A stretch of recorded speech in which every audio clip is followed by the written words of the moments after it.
Wanted to talk to you guys today more about scheduling.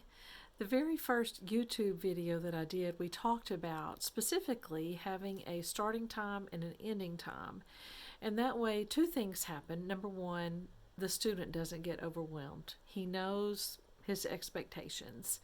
And then number two, the teacher parent doesn't get overwhelmed. And that really is a huge deal. So today I wanted to talk to you more about all of the scheduling in between. And one big thing that one of the end goals is that you want to help the student be self-disciplined. And you want him to be able to own his own work. You do not want him to constantly be coming back to you and you doing everything for him. That's not how education works in its best form.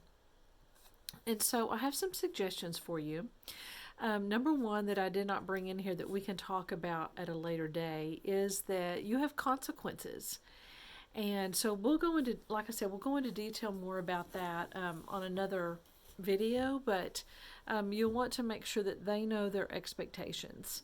That is just totally fair, that they know that this is what happens if you don't do your work, and this is what happens if you are wildly successful in doing your daily schoolwork. But on the day-to-day, you also want them, like I said, to own their own work. You want them to be responsible from a very early age. The earlier you can start this, the better. And so there's different ways that you can do this. The way that worked best for me was that you have a chart, and you can either print it up on the computer or you can handwrite it on a poster board or a piece of paper. If you do it on a piece of paper, you're going to want to have plenty of space horizontally, and I'm going to explain this. So the deal is that let them pick. You have what subjects to do when, and you as the teacher have to give more direction the younger they are. And so there may be certain things you want to do together as a family. You might want to do your Bible lessons if you're doing those, or read alouds together as a group. And those may be things that are non-negotiable in the course of your beginning and ending times of the day. But I have made up a chart here. And this chart, and I will show it to you a little again, but the chart, like I said, you could print it on the computer, you could print it on a big poster board and have little grids, or you could print it where you put check marks, or you could print it on a poster board and maybe have a little section where you put some clear tape, some packing tape or something really wide, or some type of laminating material. And the idea is that after you choose your non-negotiables, which I mentioned Bible and I mentioned read alouds, the non-negotiables are, each morning, potentially, this may be what you choose. Each morning, to start with, before we do anything else, we're going to have our Bible lesson together as a family. Or you may say, we're going to have our Bible lesson at 9 a.m. and let them start whenever they want to on everything else. The idea with the younger students is that they choose. You show them the chart, and if they want to do English grammar first, let them. And when they have accomplished their task, the younger students get a star by their chart, or a check mark, or some type of really minimal reward. In other words, you're not going to want to say, you get computer time for finishing your grammar. No. Or you get to go to the playground. No, it's something really small, a token that they have accomplished their work for the day. And you also could do little tiny, some little physical token where you count your number of subjects and you have that many tokens in an empty jar, and when they have accomplished them – each task, they move one to the full jar. Now, The problem with that method is that you don't know what subjects they have completed. So what I liked to do was I let them put, if they finished their English grammar first, they got to put a little star sticker beside it. And again, we had our beginning point and our ending point of the day. If by the end they had only gotten down to social studies and history, then the next day they were required to complete the other things that they did not complete. They had to do those first before they jumped into the other things on the list besides our non-negotiables. Now, what this did was that this put the responsibility on their shoulders. The responsibility was not on my shoulders, and it took me a really long time to learn this little trick because it's not my education. Yes, I'm responsible for making sure they've done this and for teaching them the different concepts and the different subjects and so forth. But when you put the responsibility on them, they start to assume this ownership. And if they're only going to do half in a day, then it's going to take them 2 years to get through one school year. And most kids do not want to do that.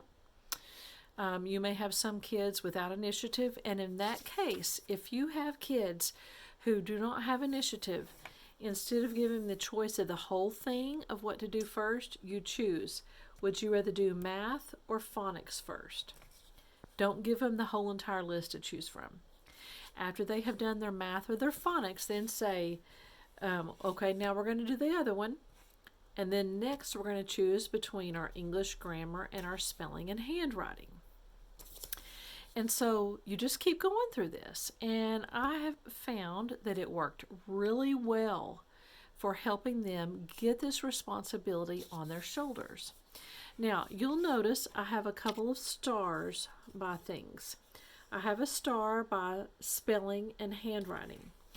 So this is kind of an aside, but spelling, particularly, I don't recommend until you have finished phonics, because most phonics programs include learning to spell the word cat.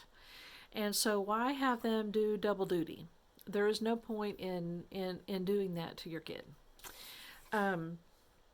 Then also, I kind of 2 stars by that.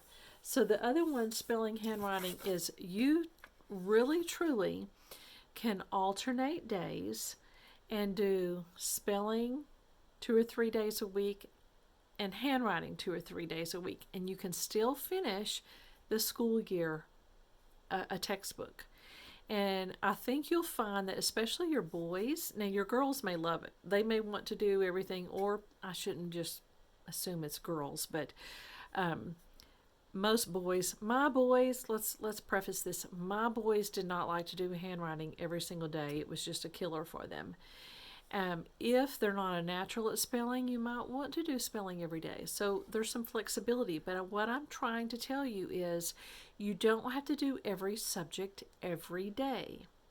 Your core subjects you're going to need to, your phonics, your math, and your reading, writing, and your reading, writing, arithmetic, composition.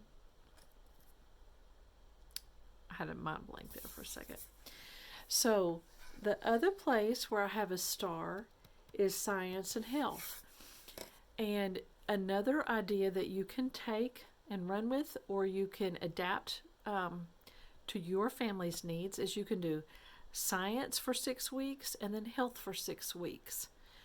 Or science 2 days a week and health 2 days a week. But keep that going. Keep that going. And the same with, I put social studies and history.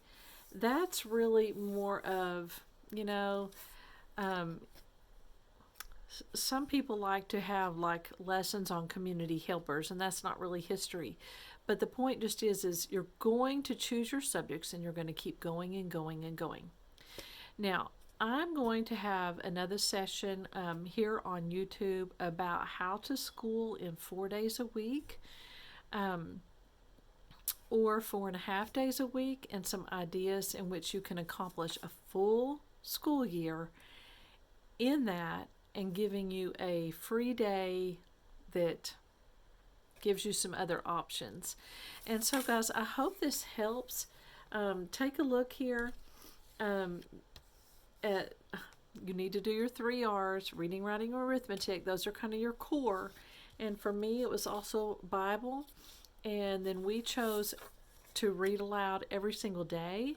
And in fact, I recommend that as young as you can start. Picture books and move up to chapter books as soon as they can sit. Your infants and toddlers, let them sit in the room while you're reading. You don't have to require them to sit on the sofa beside you, but keep that up. That is excellent for them. And so, guys, I hope this helps. Feel free to holler at me if you have any questions, okay? All right. Bye-bye.